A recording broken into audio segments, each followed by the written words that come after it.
Umberto Giacometti disait « On travaille pour épater ou bien on se répète ». Alors notre invité du jour, à coup sûr, nous épate à chaque fois qu'il sort un nouveau disque. Dans son registre, celui de la musique classique, il a une voix tout à fait à part, tout à fait rare, tout à fait particulière, une voix de haute contre. On peut assimiler ça à la voix des castrats, vous savez, ces hommes qui chantaient un peu comme des femmes. Avec lui, on va discuter justement de cette voix particulière, de sa carrière et puis de sa petite musique intérieure aussi, de sa vie. Je suis très heureuse d'accueillir Philippe Jarouski dans VIP. Bonjour. Bonjour. Je suis très heureuse, ça fait des années que je vous cours derrière. Et vous êtes dur à attraper parce que c'est vrai que vous êtes une vedette, c'est plus qu'une vedette, une star internationale. Vous faites des concerts à droite, des récitals à gauche.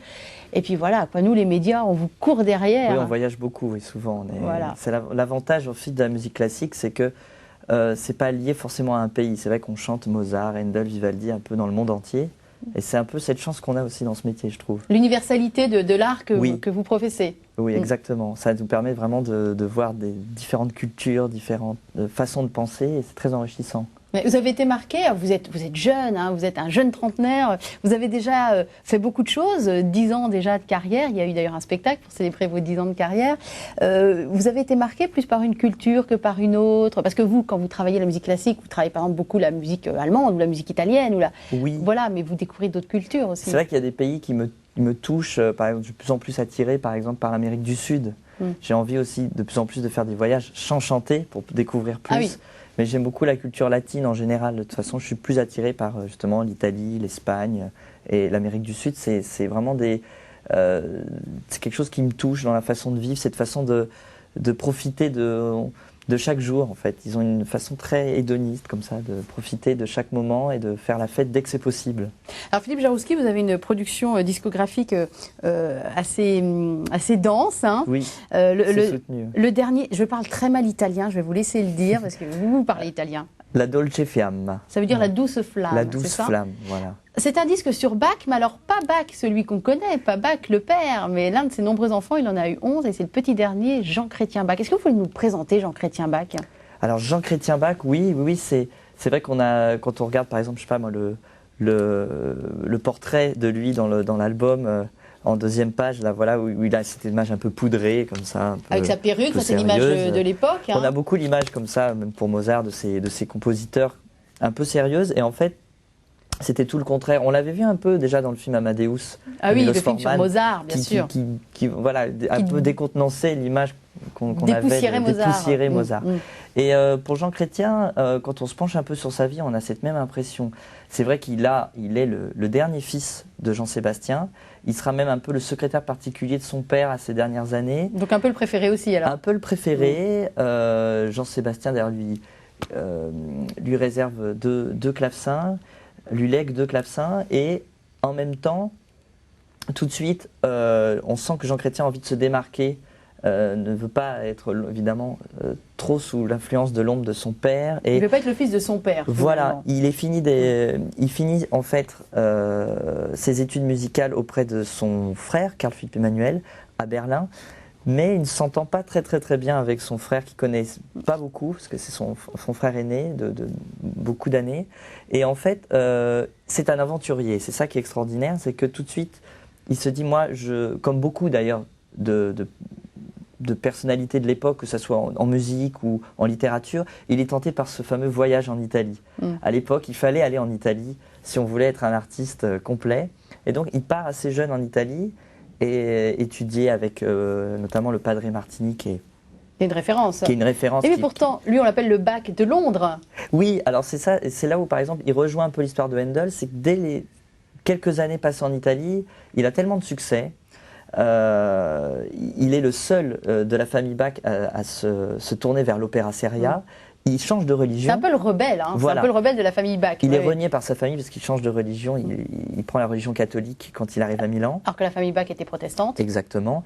Et toute sa vie, il va être curieux de tout comme ça. Et il a un caractère apprécié de tous. C'est un peu comme Rossini, quelqu'un d'un peu bon vivant, plein d'humour, plein d'esprit. Il avait beaucoup d'amis, un cercle d'amis. Vous avez été séduit, on l'entend, hein, par le personnage, presque avant même d'être séduit par sa musique. Alors. Oui, parce qu'il dit une phrase très intéressante pour critiquer son frère. Il il dit sur son frère, qui était également compositeur, mon frère vit pour composer et moi je compose pour vivre. Oui, il fait un peu descendre la musique de son piédestal. Oui, il a quelque chose comme ça, très terre à terre. Voilà, oui. il démystifie et c'est vraiment quelqu'un de son temps, c'est quelqu'un qui se bat pour vivre, qui se bat vraiment pour changer des choses. Il est un des premiers à créer une société de concerts. Évidemment, maintenant, ça paraît pas moderne, mais ça l'est énormément à l'époque. Donc, c'est vraiment quelqu'un de très moderne pour l'époque. Alors, vous êtes intéressé par cette modernité. Ce qui est très intéressant, c'est que, notamment pour ce disque-là, c'est que vous êtes allé mettre, je ne vais pas dire les mains dans le cambouis, c'est plutôt les mains dans la poussière. C'est vous qui êtes allé chercher dans des bibliothèques, des partitions, faire découvrir. C'est vrai que Jean Chrétien Bach, honnêtement, moi, je ne connaissais pas. Voilà, vous aimez ce contact avec la matière, avec les vieilles feuilles, les vieilles partitions. Oui, j'aime bien. J'ai l'habitude de dire que quand je suis dans une bibliothèque, j'ai l'impression d'être plus intelligent. Je ne sais pas comment expliquer ça, mais on est entouré d'une somme de savoir. Et on va piocher comme ça. Et alors, ce qui est très intéressant, je crois, c'est pour ça que j'ai envie de faire mes recherches moi-même, en général, quand je recherche de la musique, c'est que des fois, en cherchant quelque chose, on trouve autre chose.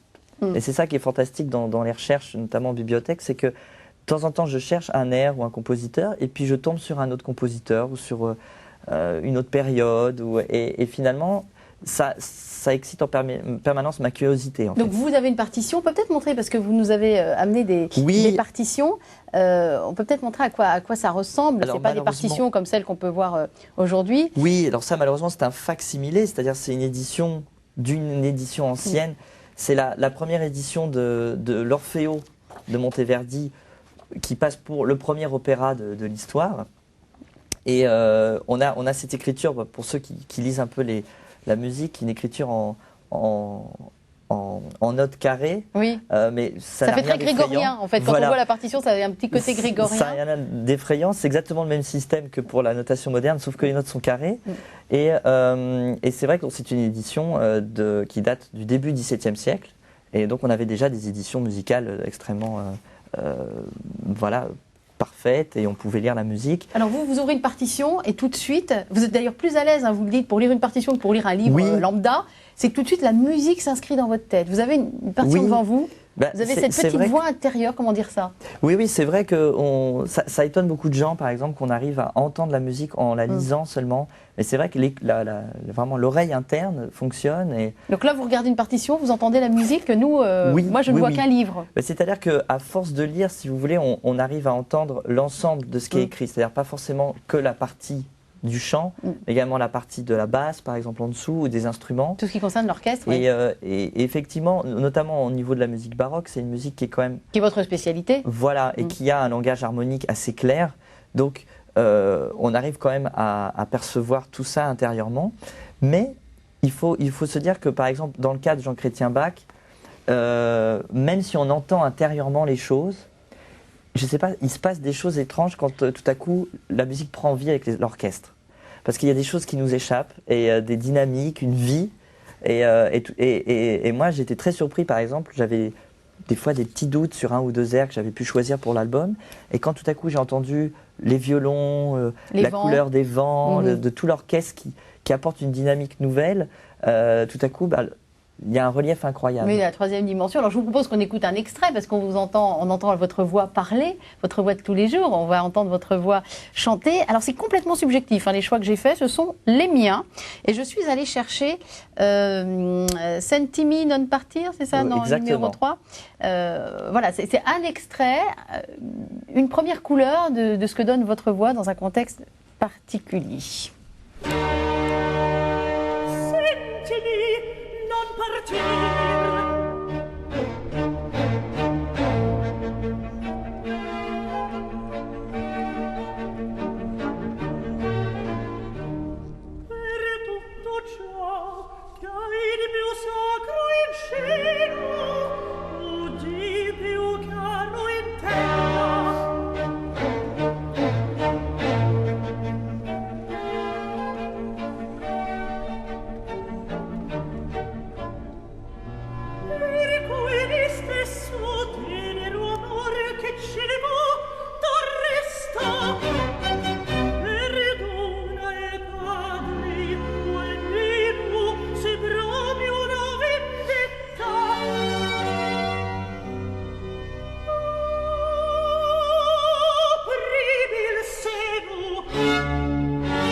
j'ai fait écouter ça à mes enfants. Parce que vous savez, Jarouski, ça marche très bien pour faire dormir des enfants un peu turbulents. Pour faire dormir seulement. Non, pas dormir, mais en tout cas, moi, je leur mets le soir pour les calmer. D'accord. Et un de mes jumeaux, a priori que ça n'intéressait pas beaucoup, a commencé à parler. L'autre lui a dit, tais-toi, je n'entends plus l'ange qui chante. Ah oui, ça c'est vrai qu'on le dit souvent. Hein. On associe souvent les voix de contre-ténor à cette voix d'ange. Des fois, ça agace un peu.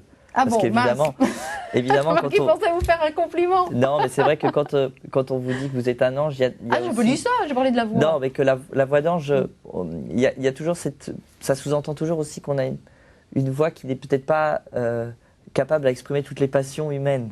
C'est-à-dire que c'est une voix comme ça, un petit peu déconnectée de la réalité. Ouais. Et c'est vrai que je crois que voilà, pour être un chanteur, on va dire, capable d'éprouver tous les sentiments, il faut aussi savoir montrer son côté un peu plus obscur, plus tourmenté. Et c'est vrai qu'on a une image de l'ange qui n'est pas effectivement soumis à des passions terrestres. Soumis à des passions terrestres. Et c'est vrai que dans cette musique, notamment dans cette musique baroque, dans l'opéra, on est en permanence tiraillé par la jalousie, le désespoir amoureux. Et c'est vrai qu'il faut... Enflammé. Voilà. Mais comment on fait quand on est un chanteur, qui plus est jeune, pour arriver à exprimer tout ça? Est-ce qu'il y a un travail mental qui s'organise?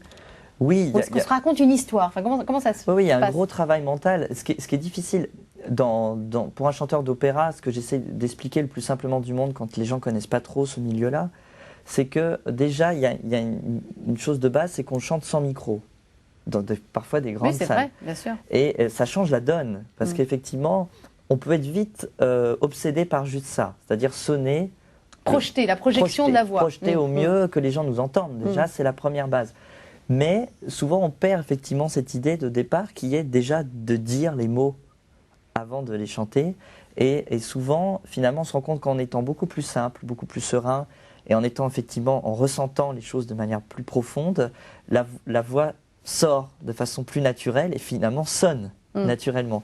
Donc ça vient de l'intérieur. Voilà, et c'est vrai que ces dernières années, par exemple, pour ce qui me concerne, il y a un gros travail d'épuration, on va dire, là-dessus. C'est-à-dire que quand on chante l'opéra, d'ailleurs, les gens qui caricaturent le chanteur d'opéra font souvent comme ça une grosse voix ou prennent un ton un peu affecté, un peu grandiloquent. C'est ce que les gens parfois n'aiment pas forcément dans l'opéra. C'est le côté surjoué. Le côté un peu surjoué, voilà.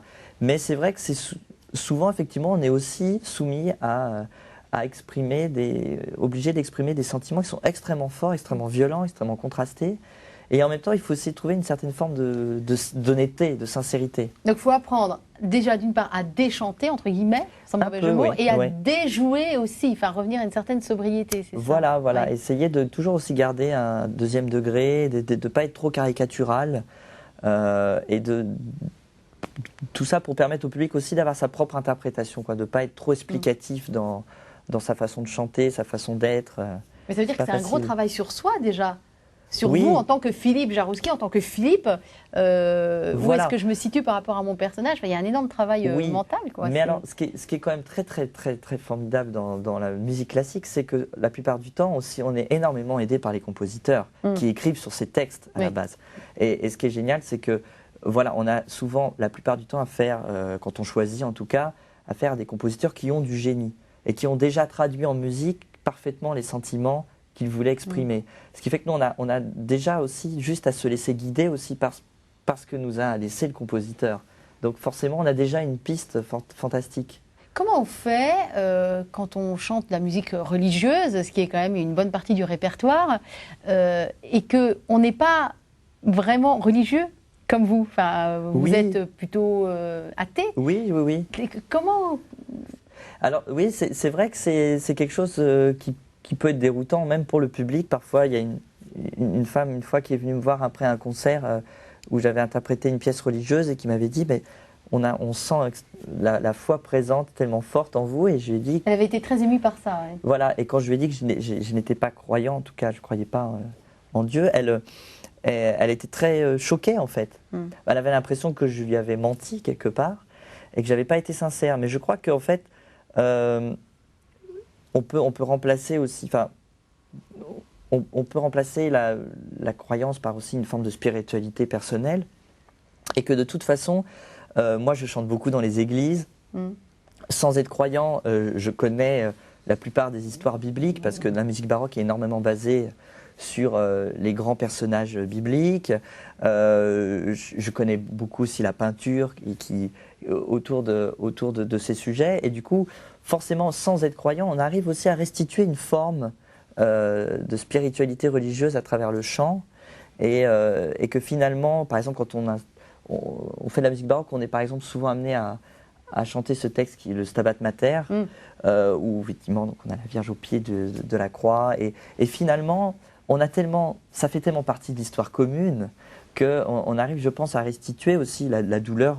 Ça peut être la douleur de la Vierge comme la douleur d'une mère en général. Bah, vous êtes touché de toute manière. Voilà, ce sont toujours aussi des sentiments humains qui transparaissent à travers la musique religieuse. Votre recherche de transcendance passe en tout cas par la musique. Oui, exactement. Vraiment, voilà. Oui, vraiment. C'est-à-dire, c'est vraiment connecté à la musique. Même Maria Callas, qui est peut-être la plus grande actrice chanteuse, disait ça. Elle disait, moi, je pars toujours de la musique. Et il faut vraiment se laisser guider par ça. Ça tombe bien que vous parliez de Maria Callas, que je voulais en arriver à votre enfance. Et chez vous, on écoutait aussi bien Maria Callas que Jacques Brel. Enfin, c'était très ouvert. Mais votre premier choc musical, ça a été quand même la Callas. Oui, ben, en fait, indirectement, la Callas, parce qu'effectivement, la Callas c'est peut-être une des dernières grandes chanteuses classiques. Peut-être le dernier était peut-être Pavarotti, mais qui faisait partie que tout le monde connaissait. On pourrait dire, même entre guillemets, si on voyait je sais pas, quelque chose actuel, ce serait un people. Callas, c'était une people à son époque, et en même temps, bon, évidemment, une artiste extraordinaire. Et c'est vrai qu'à l'époque, les radios diffusaient un petit peu, étaient peut-être moins sectorisées, sectarisé, pardon, que maintenant, et on pouvait écouter Sheila, Johnny Hallyday et Callas sur la même fréquence. Oui, et du coup, effectivement, par exemple, mes parents connaissaient Callas sans être des grands mélomanes et suivaient l'écoutaient, suivaient aussi son histoire personnelle, parce que tout le monde était au courant de sa vie aussi privée. Et ma mère, qui n'est jamais allée à un concert de Callas, a pleuré quand elle a su qu'elle était morte. Donc c'est vrai que voilà, c'est tellement émotionnellement incroyable que je pense qu'effectivement ça reste encore maintenant une des voix qui peut encore amener beaucoup de gens à écouter de la musique classique. Vous étiez quel genre de petit garçon ? Oh, moi j'étais un petit garçon, on va dire, plutôt bon élève, un peu heureux à l'école. Heureux à l'école, sage, mais pas non plus trop strict, et comment dire, déjà un petit peu artiste dans l'âme, parce qu'avant de faire de la musique, j'étais très attiré par le dessin. Je dessinais tout le temps. Je me rappelle, je faisais beaucoup de caricatures, même à l'école. Ça m'avait valu quelques heures de colle, souvent. Mais c'était... déjà, il y avait quelque chose d'artistique. Et je pense que mes parents m'ont toujours encouragé aussi dans ce sens-là. Et c'est vrai que la musique a été quand même un grand choc. C'est-à-dire qu'elle a un petit peu changé mes priorités. C'est-à-dire que quand j'ai commencé à étudier le violon, le piano, j'ai vite compris que c'est ce que je voulais faire dans la vie. Il y a quand même eu, vous sautez une étape qui moi m'intéresse, c'est que vous vous êtes intéressé à la musique au collège, on avait tous au collège 1 heure de musique. Oui. Dieu sait qu'on était peu à aimer cette heure-là et que les professeurs étaient souvent débordés par leurs élèves et que c'était 1 heure un peu de vacances en général pour les élèves. Et vous, c'est à ce moment-là que vous avez eu votre révélation parce qu'il y a eu ce professeur on a peut-être tous un professeur qui nous a marqué une fois dans la vie. Exactement. C'est le professeur où dès qu'il parle, tout le monde s'arrête de parler dans la salle. Voilà. Et c'est vrai que moi, j'ai passé toute ma jeunesse en banlieue parisienne, à Sartrouville. Et donc, c'était au collège Colette. On avait un professeur qu'on peut nommer. J'avais un professeur qui s'appelait Gérard Bertram. Et bien sûr, il essayait, il tentait, comme tous les professeurs de musique, de nous faire jouer un peu de flûte à bec. Mon Dieu. Mais il avait décidé surtout de nous sensibiliser à la musique. Alors, bien sûr, il nous écoutait des œuvres classiques, mais il nous faisait écrire des chansons, il nous faisait participer, il essayait de nous faire exprimer ce qu'on ressentait, nous, en tant qu'adolescents. Et effectivement, il a poussé vraiment mes parents à m'inscrire dans un conservatoire. Mais au début, plus pour la musique que pour le chant, à proprement parler, alors ? Mais non, parce qu'en fait, je chantais déjà en cours, parce qu'il nous écrivait des chansons, il avait repéré que j'avais une bonne oreille par la voix également. Vous aviez déjà cette voix, c'est une voix de tête que vous utilisez pour changer. Non, à l'époque j'avais vraiment une voix d'enfant. Non, d'accord. Oui, mais j'avais une voix effectivement assez aiguë, mais Mais j'étais effectivement, j'ai jamais fait partie de chorale. Oui, on vous verrait bien dans une manicanterie ou une maîtrise Exactement. des cathédrales. Et il y a non. beaucoup de chanteurs hein, qui viennent de ces maîtrise formations-là. quand ils étaient enfants. Et moi, c'est vrai que j'ai commencé la musique finalement assez tard, vers 11 ans.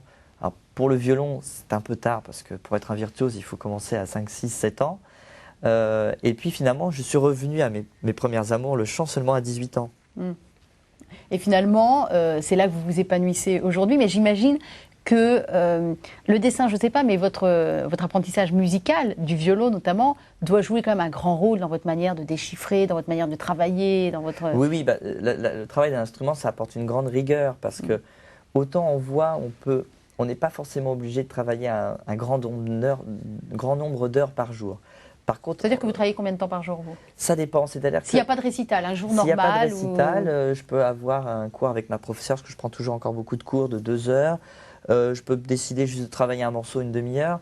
C'est vrai que dans le violon ou le piano, il y a un travail journalier de plusieurs heures par jour qui est important pour garder un certain niveau. Et le travail du chant, c'est un travail beaucoup plus imagé. Enfin, technique quand même, parce qu'on peut vite être technique. faux. Enfin, on peut vite. Oui. La voix est quand même soumise à la maladie, au changement, Exactement, à la météo, tout simplement, au stress. Ce qui est très différent, ce qui a été une vraie révélation pour moi avec le chant, c'est quand j'ai commencé à chanter, j'avais vraiment l'impression d'être complètement nu.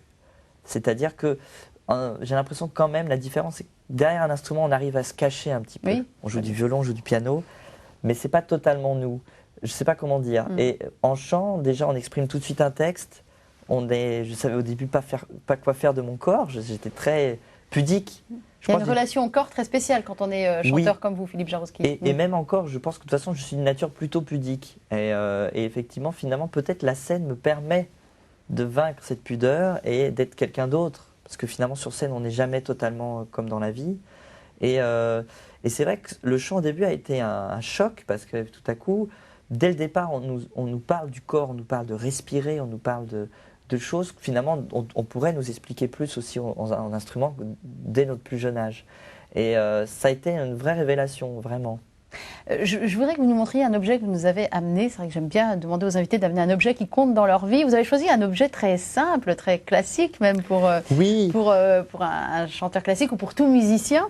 Bah oui, je réfléchissais, je savais pas trop quoi prendre. Et puis tout à coup, je sais pas, j'ai eu un flash. Quelque chose que j'utilise très très peu d'ailleurs maintenant, j'ai utilisé beaucoup, c'est le diapason. Et c'est vrai que même pour les personnes qui ne font pas de la musique, je crois que c'est quand même un objet dont on connaît le son. Donc le principe est très très simple, on le frappe et ces deux lamelles rentrent en vibration et produisent une fréquence qui en général est une fréquence de 440 Hz précisément qui correspond au La du milieu de la clé de sol. Donc je vais le frapper sur le genou et je vais essayer pas sur moi, ou sur la table plutôt. Et voilà, je sais pas. Je le vois vibrer. Moi, je ne l'entends pas parce que vous l'orientez vers le micro, mais je le vois vibrer. On est censé entendre un La. Voilà. Et j'aime bien ce son. C'est un son un petit peu irréel aussi, d'ailleurs. Et je trouve l'objet très très beau. C'est un objet un peu symbolique finalement parce que effectivement, quand on est chanteur, on chante pas très souvent tout seul. On chante accompagné d'un orchestre. Donc finalement, notre repère devient l'orchestre. Mais maintenant aussi, il faut savoir que souvent, le La, on le retrouve en décrochant un téléphone. Ah, c'est le La? C'est la tonalité, la plupart du temps, la tonalité du... Donc, effectivement, mais je trouve l'objet très très beau, c'est vraiment très simple, c'est un objet un peu universel. Et ça me plaît beaucoup, ce genre d'objet. Quelles sont les valeurs qui vous portent, vous? Qui vous portent en tant qu'homme, en tant que musicien, en tant que chanteur? Parce que j'y pense que vous parliez d'orchestre avec lequel il y a forcément une communion et un partage. Voilà, j'imagine que ça fait partie des valeurs qui comptent pour vous. Je crois que les valeurs, notamment en ce qui me concerne moi, les valeurs importantes, c'est surtout une certaine intégrité musicale. Allons bon, qu'est-ce que cela peut bien vouloir signifier? C'est compliqué parce que quand on est chanteur, c'est pas souvent évident. C'est-à-dire que il y a quand même, souvent quand je fais des récitals, je fais beaucoup de récitals, il y a un côté quand même très narcissique, c'est-à-dire qu'on doit s'illustrer comme une personne, on va dire, unique, une personne comme sur scène. Une personnalité qui a une voix particulière, une façon d'interpréter particulière. Voilà. Mais à côté de ça, et c'est en ça que Calas d'ailleurs est un modèle pour beaucoup, c'est que il faut aussi avoir un grand respect de la partition qu'on chante.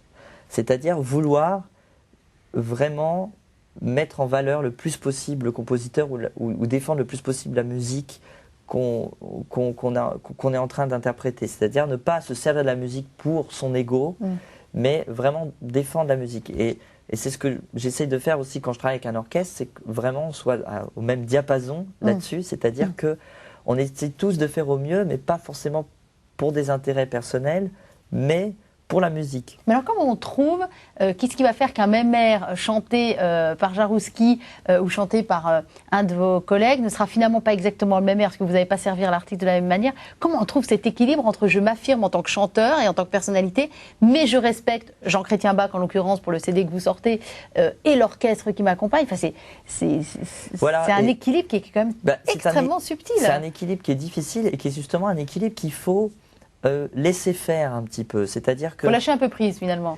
Voilà, il faut arriver à la répétition, par exemple avec l'orchestre. Moi, ce que j'aime bien, c'est une relation triangulaire, c'est-à-dire que souvent, effectivement, devant un orchestre, il y a un chef, le chef qui décide de choses. C'est mieux, en général. Voilà. C'est mieux. Parce que souvent, un orchestre peut être aussi un peu comme une classe d'école, ça peut être aussi turbulent, donc le chef est une sorte d'autorité aussi, et puis de guide musical. Mais quand moi je viens interpréter des airs, j'aime bien une relation triangulaire. C'est-à-dire, évidemment, moi je communique avec le chef parce que voilà, on doit échanger des idées pour se mettre d'accord. Mais j'aime bien aussi communiquer directement avec l'orchestre. J'aime bien regarder, parler à chaque musicien de l'orchestre pour leur dire directement ce que moi j'ai envie, ce que je ressens. Ce qui est très important aussi. Être dans le partage, quoi, vraiment. Voilà. Et ce qui est très important aussi, la différence entre un orchestre et un chanteur, c'est que nous, souvent, voilà, on raconte une histoire, on raconte un texte. Bien sûr. Et moi, je crois que c'est fondamental, avant les répétitions purement musicales, de juste expliquer le contexte dramatique d'un air. Que fait le héros à ce moment-là? Est-ce qu'il est en prison? Est-ce qu'il est désespéré? Ou est-ce qu'il est soulagé? Est-ce qu'il est amoureux? Et souvent, il suffit d'expliquer ça pour que la couleur de l'orchestre change. Alors, je vous prends au mot, je vais vous faire écouter un extrait de votre album, je ne vous dis pas ce que c'est vous qui allez le resituer, parce que forcément vous connaissez cet album par cœur, et vous nous expliquerez l'histoire de ce qu'on vient d'entendre. Nous, on a 40 secondes de musique qui nous attendent. Vous êtes partant? Vous aimez le jeu, vous êtes joueur? Parfait, oui. C'est parti.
Philippe Jaroussky, quand vous écoutez, déjà, vous êtes où, là? Vous revivez quoi dans votre tête? Oh, moi, je revis l'enregistrement, je revis tout le travail technique derrière. En mixage, notamment? Et puis, forcément, quand on s'écoute comme ça après un projet, on a déjà envie de faire autrement. On s'imagine aussi ce qu'on aurait pu faire, ce qu'on n'a pas fait. Enfin, c'est un travail très critique, finalement, une écoute critique. C'est un travail, oui. Finalement, quand je m'écoute, j'ai plutôt l'impression de travailler que d'en profiter. Parce que mais par exemple, pour cet exemple-là, c'est très intéressant. On est dans l'opéra Orphée, qui était en fait à la base composé par Gluck. On est à la fin du premier acte où finalement Orphée découvre que s'il veut récupérer Eurydice, il doit descendre aux enfers, mais ne pas se retourner. Et donc il apprend cette fameuse règle et il chante cet air en disant « j'accepte la loi ». Mais finalement, dans la durée de l'air, on sent qu'il a un peu du mal à l'accepter. Et c'est traduit en musique très bien par Jean-Chrétien Bach, qui a composé finalement cet air dans l'opéra d'un autre compositeur qui est Gluck, parce que l'opéra n'était pas assez long, il durait que 2 heures. Et à l'époque, un opéra, il fallait que ça dure 3, 4, 5 heures. Donc, pour une reprise en Italie, il avait écrit des airs supplémentaires. Parce qu'à l'époque, c'était ça, il y avait aussi moins de... On n'associait pas forcément une œuvre à un compositeur. Il pouvait y avoir plusieurs compositeurs qui écrivaient en collaboration. Et finalement, ce qui comptait aussi beaucoup, c'était le livret. C'était le texte, d'abord. Vous avez parlé de narcissisme il y a quelques minutes en disant il faut qu'on apprenne à gérer ce narcissisme, cet ego. Vous vivez comment, vous, votre notoriété voilà, ça vous tombe dessus, vous êtes jeune, vous êtes plein de talent, vous êtes sans doute très courtisé, entre guillemets, par différentes personnes qui veulent vous toucher, vous avoir, vous... Oui, ou me connaître, personnellement. Ou... Voilà.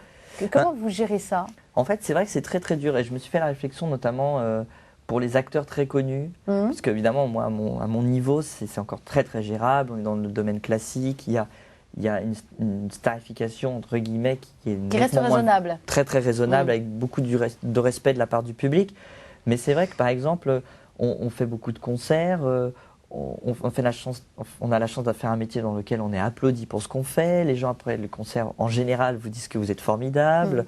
Que vous êtes quelqu'un de formidable, vous avez vos couvertures de disques, vous êtes pris en photo, et effectivement, il y a souvent finalement des moments de gros doutes. C'est-à-dire qu'en fait, après ces moments-là, on peut dire de surexposition, en fait, c'est pas très naturel d'être exposé comme ça.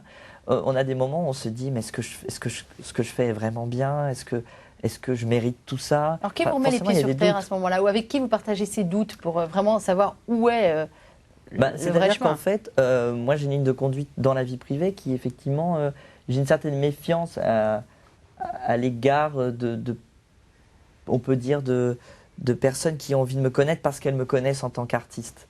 C'est vrai qu'il y a cette vraie difficulté de l'artiste qui fait ce métier finalement pour être aimé, parce qu'on ne ferait pas ce métier-là sinon, et qui en fait aimerait aussi qu'on l'aime juste pour ce qu'il est et pas pour ce qu'il fait. Et c'est un petit peu compliqué, et c'est vrai que les bases, évidemment, c'est la famille, c'est les gens qui vous aiment pour ce que vous êtes depuis le départ, et les amis de longue date aussi. J'ai beaucoup d'amis qui ne sont pas du tout musiciens et avec qui je ne parle pas du tout de mes concerts ou de musique classique. Et du coup, voilà, ce sont des repères qui souvent, effectivement, après des grosses tournées de concerts ou des choses un petit peu surexposées, j'aime bien retrouver une vie un petit peu normale, aller faire mes courses au supermarché, boire des verres avec des amis et essayer. C'est un peu illusoire d'avoir une vie de jeune actuel. Et c'est de plus en plus difficile, en fait, parce qu'effectivement, plus on a de concerts, plus on doit se protéger, plus on doit faire attention à sa voix. Et on a une forme de responsabilité aussi vis-à-vis du public qui vient m'écouter. Donc, c'est un peu illusoire, mais de temps en temps... Vous avez une vie de plus en plus décalée, finalement. On est obligé. Et par exemple, je me suis fait la réflexion il n'y a pas longtemps. Je prends de plus en plus, évidemment, l'avion, les trajets. Je suis tout le temps dans les aéroports. Et par exemple, quand on est un artiste, on a envie d'avoir une vie de bohème, finalement. Et je me suis rendu compte il n'y a pas longtemps que, finalement, j'avais une vie qui était finalement plus semblable à un homme d'affaires, un businessman, qu'à une vie finalement réellement de bohème. Je suis tout le temps dans les hôtels, les aéroports, les trajets. Oui, vous avez des contraintes, vous avez des engagements, souvent les artistes lyriques, vous avez des engagements jusqu'en 2011, 2012 exactement, pour vous. Voilà. Et vous avez des contraintes, quoi. C'est l'avion à telle heure, pas question de le rater, le concert tel endroit, t'as pas le droit d'être malade. Exactement, oui. Voilà, donc c'est une vie qui est en même temps d'une grande liberté parce qu'on peut choisir chaque concert qu'on fait, on n'est obligé à rien. Et en même temps, une fois qu'on a accepté, on a toutes ces obligations qui arrivent. Et c'est vrai que c'est très intéressant de voir que finalement, voilà. Alors, c'est un petit peu une forme d'hystérie qu'on doit avoir. Il est pour moi fondamental de faire partie d'une forme, tout à coup, de retrouver dans un anonymat après avoir été exposé un petit peu de façon violente. Alors, est-ce que le fait de soutenir une association caritative participe au fait qu'on se remet un petit peu les pieds sur terre par rapport à, entre guillemets, la vraie vie? Mais on vient vous chercher, une association, on vient vous chercher, on va parler d'associations que vous soutenez, vient vous chercher aussi pour votre notoriété, pour que dans une émission telle que VIP sur KTO, vous veniez en parler. Exactement. Donc voilà, et ça participe des deux aussi. Oui, ce sont à la base 2 fans en fait, qui sont venus me voir après un concert. Mais c'était à une époque où je me posais effectivement cette question, parce qu'on parlait justement de narcissisme, finalement, de voir que tout ce bénéfice, entre guillemets, de notoriété, finalement, n'était utile qu'à moi. Vous vouliez le capitaliser différemment. Et je trouve qu'on est à une époque où on ne peut pas penser qu'à soi, on est à une époque où il y a des vrais problèmes sociaux, des injustices criantes et que si on peut participer à ça, je crois que c'est fondamental. Et c'est ce que je dis souvent. Donc, je parraine une association qui s'appelle l'association Iris, qui aide les malades et les familles de personnes qui sont atteintes de déficit immunitaire, pour la plupart qui sont notamment hospitalisées à l'hôpital Necker. Donc ce sont des opérations très lourdes et c'est finalement une association qui en a besoin. C'est-à-dire que c'est ça aussi qui est important, c'est de parler d'une association qui est en développement et qui a vraiment besoin de fonds. Donc vous pouvez aller sur le site de l'association Iris, ça se trouve sur Internet, il n'y a pas de problème. Si quelqu'un a envie d'aider... Votre engagement par rapport à eux, c'est d'en parler dans les médias? Est-ce que c'est aussi d'aller voir les enfants? Parce que c'est l'hôpital Necker, c'est quand même beaucoup d'enfants. Oui, est-ce que c'est aussi aller voir est-ce que c'est faire un récital gratuitement dans l'hôpital? Ça peut être ça. Il y a plusieurs activités différentes. Et c'est vrai que c'est ce que je leur dis souvent, c'est que de toute façon, c'est du donnant-donnant. C'est-à-dire que finalement, moi, en donnant, je reçois beaucoup. Je me rends compte de la chance que je peux avoir quand je vois des enfants qui doivent aller à l'hôpital toutes les semaines ou qui... Vous n'avez jamais connu ce genre de Exactement. De et tout à coup, ça, finalement, souvent, on arrive, même quand on est privilégié, on arrive toujours à se plaindre de choses. Et puis, je suis fatigué, j'ai trop de choses. Et finalement, tout à coup, de se retrouver confronté à une réalité extrêmement dure, notamment sur les problèmes de santé, ça nous permet aussi de se rendre compte aussi de la chance qu'on a et de relativiser toutes les difficultés qu'on peut avoir nous aussi dans notre propre vie. Vous avez, on parle d'enfant, vous avez encore un dialogue avec l'enfant que vous avez été? Est-ce qu'il est encore très présent? Est-ce qu'au contraire, non, vous êtes vraiment passé dans une vie d'homme et de chanteur et voilà, je mène ma vie? Enfin, non, je crois justement, l'enfance? oui, je crois que notamment dans la voix de contre-ténor, parce que beaucoup de gens assimilent ça effectivement, comme vous l'avez dit au début, à une voix de femme, mais je trouve que moi, j'ai l'impression que c'est plutôt l'enfant aussi encore qui parle en moi à travers cette voix. C'est-à-dire que peut-être une volonté de ne pas grandir totalement. Les castrats en Italie, c'était un peu ça. Bah oui, puisque de toute façon, on les castrait pour qu'ils conservent leur voix d'enfant. Qui se développait de toute façon, parce que la croissance continuait, mais effectivement avec une couleur bien particulière. Et on voulait préserver les qualités de la voix d'enfant. Et c'est vrai que de toute façon, en général, je pense que quand on est un artiste, on doit rester connecté à cette fantaisie, à cette, comment dire, cette naïveté aussi que peut avoir l'enfant, cet enthousiasme également. Et je pense qu'effectivement, la musique, en général, m'a aidé à conserver, je pense, cette âme d'enfant. Peut-être j'aurais été moins, peut-être plus blasé, entre guillemets, comme on dit, ou plus... c'est vrai que à la fois, c'est ça qui est très beau pour moi, c'est que la musique, finalement, j'aime aussi, pour ça, Jean Chrétien Bach, comme on disait, parce qu'il comment dire, il démystifie un petit peu les choses, et c'est un peu ça, c'est-à-dire que la musique, voilà, c'est souvent, des fois, pour moi, évidemment, le moteur de ma vie, et en même temps, c'est juste de la musique. Il faut savoir jongler avec ça, c'est-à-dire que les choses qui ont une très grande importance pour d'autres n'en ont pas pour certains. Et il faut... je raconte souvent cette anecdote d'une personne qui est venue me voir à un concert il y a encore peu de temps, 2-3 ans, une adolescente de 15 ans, et j'ai commencé à chanter, elle a explosé de rire. Et je trouve ça très très beau, et en même temps, au début, ça m'a donné... C'est pas un peu vexant quand même? Au départ, c'était un petit peu vexant, puis en même temps, ça m'a donné la force d'essayer de la convaincre. Oui. Et de ne pas s'arrêter à cette première réaction. Je me suis beaucoup appuyé sur elle à ce concert-là. Et alors? Et je trouve ça très intéressant parce que, voilà, ce qui peut être sublime pour d'autres peut être absolument ridicule pour certains. Et on navigue en permanence là-dedans. Dans ces deux contradictions-là. Dans ces contradictions. Et ce qui permet de garder les pieds sur terre, je pense. Mais souvent, un artiste, qu'il soit chanteur, écrivain, poète, acteur, va s'appuyer sur ses failles, sur ce qu'il y a de douloureux dans sa vie. Vous, quand on vous écoute parler, on vous voit parler, Philippe Jarousskou, on a l'impression que tout va bien. Alors, est-ce qu'il y a des failles ou des douleurs sur lesquelles vous pouvez vous appuyer aussi? Je vous le souhaite pas forcément, mais voilà. Oui, non, mais il y a forcément des failles, mais c'est vrai qu'on pourrait dire que je suis plutôt un chanceux dans la vie, que j'ai jusqu'à maintenant pas perdu de proches, j'ai pas eu de douleurs très profondes. Mais ce qui est très intéressant, c'est qu'effectivement, quand on est en contact avec des compositeurs ou des textes très forts, finalement, on peut arriver aussi à ressentir des choses qu'on n'a jamais vécues.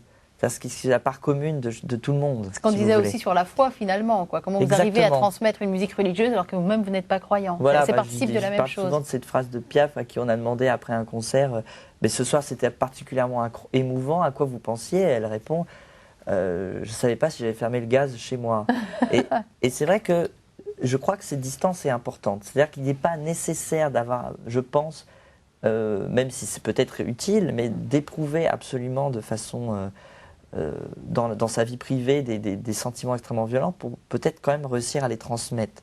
Je pense que c'est ancré en nous, ces sentiments sont là, ils existent, même si ils n'ont pas été vécus. Et d'ailleurs, je pense que la musique m'apporte aussi beaucoup de choses parce qu'elle me permet peut-être de vivre certains sentiments que je ne vivrais pas dans la vie. Mais comme si la vie n'était pas suffisante. Voilà. Et effectivement, des fois, on chante des airs où il y a des sentiments de solitude, d'abandon, de profonde tristesse. Et moi, je trouve ça très enrichissant de ressentir ces sentiments-là par le chant, par la musique. Et finalement, vous disiez qu'on peut effectivement se nourrir de sa vie pour exprimer des choses, mais aussi on peut se nourrir de ce qu'on ressent en musique pour avancer dans la vie et trouver son chemin dans la vie, en fait. On va faire le même petit jeu que tout à l'heure. J'ai sélectionné un troisième et dernier extrait de manière donc totalement subjective, nous sommes bien d'accord, dans votre dernier CD sur Jean Chrétien Bach. On va l'écouter et vous nous expliquerez après ce qu'on a entendu, quelle histoire nous avons entendue.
On est obligé de couper parce qu'on ne peut pas écouter tout l'album. Alors, je pourrais me l'écouter pendant des heures. On a l'impression que c'est, dites-moi si je me trompe, j'ai l'impression d'entendre une prière, moi. Oui, c'est quelque chose de... Cet air, c'est incroyable. Il dure 13 minutes, je crois. Oui, voilà, c'est pour ça qu'on ne peut pas tout mettre. Et c'est incroyable parce que, en fait, c'est un moment où le héros découvre, il pensait que la personne qu'il aimait, donc la femme qu'il aimait, ne l'aimait pas. Et finalement, cette femme l'aime. Et tout à coup, enfin, il peut lui dire tout son amour. Les cieux s'ouvrent devant lui. Les cieux s'ouvrent devant lui, c'est l'espoir, la confiance. Et pendant 13 minutes, il lui dit, juste, si on résume, qu'il l'aime. C'est le plus beau chant d'amour qui soit. Exactement. Et évidemment, c'était interprété par un castrat à l'époque. Et voilà, et c'est vrai que souvent les gens qui, par exemple, ont du mal avec la musique classique, se disent, mais pourquoi écouter la musique classique?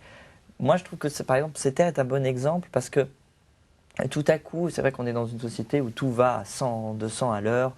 On se dépêche pour tout, on a des vies absolument trépidantes, on doit tout le temps être joignable sur le portable, on est tout le temps sur Internet, connecté, en hyper-communication finalement. Et tout à coup, écouter un air comme ça où on parle d'amour pendant 13 minutes et juste pour ressentir ce sentiment comme ça d'amour sincère, honnête, pur, je pense que ça peut faire juste du bien à l'âme, du bien à sa vie de tous les jours. C'est comme une pause, c'est comme un baume qu'on applique sur des plaies ou des blessures. Je pense que c'est intéressant. Et cet air-là est particulièrement accessible, même pour une oreille non exercée. Oui, c'est vrai que je ne suis pas toujours, malheureusement, le mieux placé pour savoir ce qui est accessible ou pas. Et ça a été un peu la grande surprise de ce dernier album, c'est que j'avais des peurs vis-à-vis de ça, parce que c'est évidemment, comme vous disiez, Jean Chrétien Bach, des airs pas connus, des airs qui, pour la plupart, sont des premiers enregistrements au disque. Et je me disais, comment le public va percevoir ça? Et j'ai été surpris de voir que c'est une musique qui parlait beaucoup plus directement que ce que je m'imaginais même moi-même. Alors, dans les 3 extraits, je ne sais pas si vous avez noté, hein, mais dans les 3 extraits que j'ai sélectionnés, Philippe Jarouski, j'ai essayé de montrer à la fois la douceur et la puissance d'une voix. Et moi, je suis toujours absolument épatée, surprise, émue de sentir qu'une voix peut être, pardon, la mienne est en train de partir, qu'on peut être à la fois puissant et doux. Enfin, comment vous jouez là-dessus? Oui, et c'est d'ailleurs le titre de l'album parle de ça, la dolce fiamma, la douce flamme. C'est-à-dire que quelque chose qui brûle. Quelque chose qui brûle, mais avec une chaleur diffuse, quelque chose de. Ça, c'est beaucoup de travail quand même sur la façon de faire résonner la voix dans le corps. On est déjà ce qu'on pourrait appeler dans le bel canto, dans ce répertoire-là, c'est-à-dire le beau chant. C'est-à-dire, le principal, c'est de faire sonner la voix au mieux, d'avoir la plus belle voix possible. Et il peut même arriver d'avoir à exprimer des choses très violentes, et on doit conserver cette ligne de chant très très belle. Je ne sais pas comment on fait, je pense que il y a plusieurs. Moi, je suis par exemple d'un naturel effectivement plutôt doux, j'ai un caractère plutôt doux, donc on pourrait dire que des œuvres comme ça, j'ai l'impression de me sentir un petit peu chez moi. Dans tout ce qui est. Cela vous est naturel, en tout cas. L'expression de la mélancolie, tout ça, c'est des choses que j'aime faire. J'aime les choses aussi qui sont pas toujours noires ou blancs, j'aime les choses qui sont plus complexes que ça. Plus nuancées. Voilà, plus nuancées. Parce que, par exemple, dans ces terres, on peut aussi s'imaginer qu'il n'y croit pas encore. Par exemple, il dit, elle m'aime vraiment. On peut aussi mettre ça, on peut mettre du doute, on peut mettre... Et j'aime bien avoir me servir comme ça de sentiments qui sont parfois un petit peu contradictoires. Ou non aboutis, en tout cas. Et non aboutis. Et en ce qui concerne la puissance, effectivement, c'est plus un travail technique, mais de plus en plus sur le mot, c'est-à-dire faire résonner d'abord le mot. Et c'est là que la puissance vocale, en découlera la puissance vocale. Je voudrais vous faire réagir sur la citation la première chose que j'ai dit dans l'introduction, qui était une citation d'Alberto Giacometti, qui était « On travaille pour épater, ou bien on se répète ». Est-ce que vous êtes d'accord avec ça? Et est-ce que ça peut être aussi une ligne directrice pour vous quand vous choisissez quel album vous allez faire? Moi, je mettrais une nuance parce qu'effectivement, je vois ce qu'il veut dire, parce qu'il ne faut pas le prendre au premier degré, on travaille pour épater. Pour moi, je travaillerais plutôt pour m'épater. C'est-à-dire que j'aime travailler encore beaucoup sur la technique, sur le chant, sur mes sensations, pour m'étonner moi-même. C'est-à-dire pour me dire, ah, je ne savais pas que je pouvais faire ça.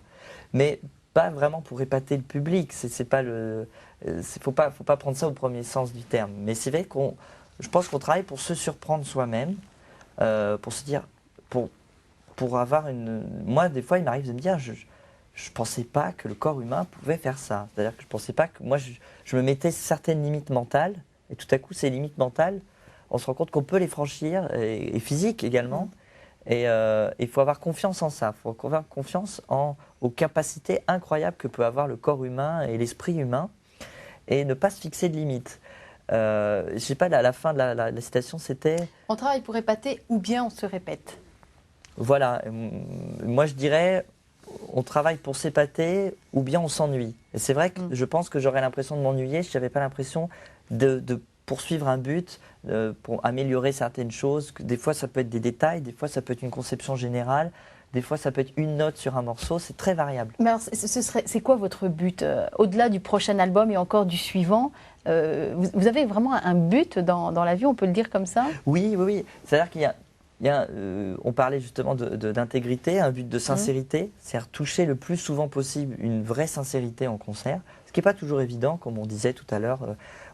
Souvent, on est obligé de parfois surexprimer des choses et on a l'impression de mentir.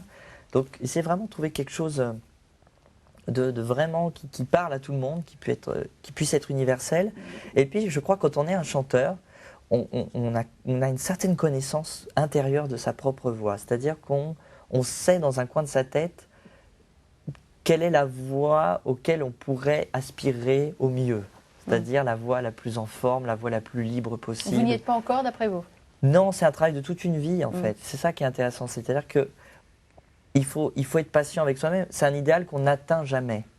C'est-à-dire que c'est un idéal, ça doit rester un idéal. Et c'est toujours vers ça qu'on tend. Et chaque album... Par exemple, il y a une phrase d'un compositeur qui n'est pas très connu, qui s'appelle Guillaume Lequeux, qui disait « À chaque fois que je compose une œuvre, c'est le brouillon de l'œuvre idéale que j'ai dans la tête. » C'est un peu ça quand on chante. Nous sommes faits de l'étoffe des songes, disait Shakespeare. Et on doit laisser courir son imagination et se laisser guider par elle aussi beaucoup, je crois. Vers quoi vous vous orientez là, après cet album-là, Jean Chrétien Bach, vous vous orientez vers quoi? Alors, il y a beaucoup de choses, il y a beaucoup de projets au disque, encore avec des compositeurs peu connus, des œuvres peu connues. Il y aura un petit peu plus de scènes aussi, un peu plus d'opéra dans les prochaines années. Beaucoup de voyages aussi à l'étranger, en Australie, au Japon, aux États-Unis. Mais effectivement, plus d'opéra, parce que c'est très intéressant de faire la balance entre le récital et l'opéra. Parce que dans l'opéra, on travaille un même rôle, un même personnage pendant 2 mois. On le travaille sur scène, donc on a vraiment un travail d'acteur à faire. Et du coup, on peut être très surpris par ce qui sort vocalement après ces 2 mois de travail. C'est-à-dire qu'on vraiment travaille de façon très profonde les choses. Donc jusqu'à maintenant, j'en ai fait, bien entendu, mais ça n'a pas été mon activité principale. Donc développer plus l'opéra et justement chanter avec d'autres chanteurs beaucoup plus aussi. Et j'imagine qu'on vient vous voir avec des projets et on vous fait des propositions. Est-ce qu'il y a des propositions un peu étranges que vous pourriez malgré tout accepter, qui ne sont pas complètement dans votre registre? Est-ce qu'on vous demande de venir faire l'acteur, par exemple? Est-ce qu'on vous demande de venir chanter de la variété? Oui. Voilà. Bah, ça peut arriver. Il y a des choses auxquelles, pour l'instant, je ne me sens pas effectivement, justement, être acteur pour être un acteur. Pour moi, c'est pas mon métier. Je suis pas. Je suis avant tout un musicien et un chanteur. Et il y a des différences comme ça, notamment Nathalie Dessay qui se définit plus comme une actrice tout à fait. Elle était venue le dire ici d'ailleurs. D'ailleurs, on s'imagine très bien Nathalie jouer dans un film. Enfin, je crois qu'elle a déjà fait d'ailleurs, je me semble. Je sais pas, ou peut-être que c'est un projet. Et effectivement, moi, c'est vrai que je suis très basé sur la recherche musicale. Par exemple, un de mes rêves serait peut-être un jour de diriger, c'est-à-dire que pour moi, le plus important, c'est de faire de la musique, c'est pas forcément de chanter. Mais ce qui est très difficile aussi, par exemple, en tant que chanteur d'opéra, c'est de savoir aussi des fois refuser des rôles. Parce que des fois, à dire non. Apprendre à dire non. Parce que c'est peut-être trop tôt pour vous. Parce que c'est trop tôt, parce que c'est trop grave, parce que c'est trop aigu. Des fois, c'est des conditions comme ça, des choses très, très basiques. Et de temps en temps, on est tenté parce que c'est un très beau rôle. On se dit, j'ai envie de le faire. Et on peut s'y brûler les ailes, ces fameuses ailes d'ange, on peut se les brûler. Et donc, c'est pas forcément évident. Et ce qui est très difficile aussi pour nous, c'est comme vous disiez tout à l'heure, c'est de se projeter des fois 3-4 ans à l'avance, se dire, on nous propose quelque chose et il faut se dire, oui, dans 3 ou 4 ans, j'ai envie de faire ça. C'est pas toujours évident. On va suivre, parce qu'on verra si un jour vous dirigez, comme vous dites, un ensemble. C'est un beau projet. On va suivre évidemment la suite de votre carrière avec passion. Merci d'avoir pris le temps, entre 2 avions, de concerts, de récitals, de venir vous asseoir. C'était un plaisir. Ici, donc on vous recommande Jean Chrétien Bach, évidemment, Philippe Jarouski, la Dolce Fiamma. Je vais finir par savoir parler italien à la fin de cette émission. Vous allez voir. Merci et à très très bientôt, Philippe. Merci, à très bientôt. Au revoir. Au revoir.